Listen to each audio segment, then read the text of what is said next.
Hello guys! Welcome to my kitchen. Today's video, gagawa po ako ngayon ng apple pie.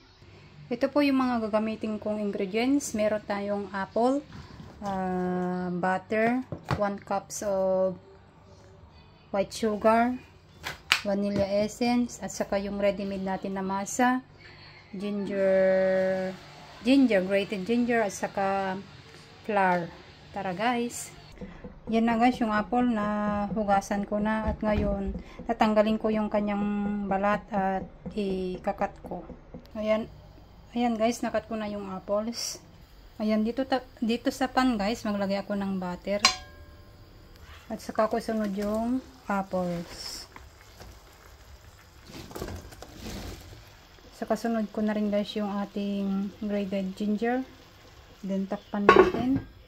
Then yung ating sugar, vanilla powder, vanilla extract, at saka natin i-mix.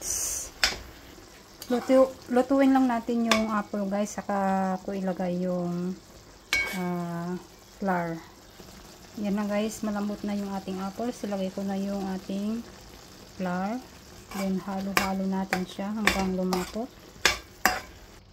Ito na siya guys yung mixture, and then ilalagay ko na sa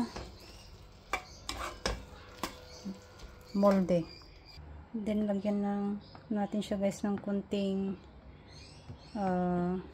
butas. Then ilagay ko na siya dito sa molde guys. Yan guys, ilinagay ko na rin yung isang molde sa ibabaw. Lagyan ko ulit siya guys ng butas. Then lagyan ko siya guys ng egg sa ibabaw. I-brush ko lang siya yung egg. And then i-bake ko na siya guys ng 25 minutes. Ito na guys yung apple pie na ginawa ko. Sana po nagustuhan ninyo. Thanks for watching. Bye bye.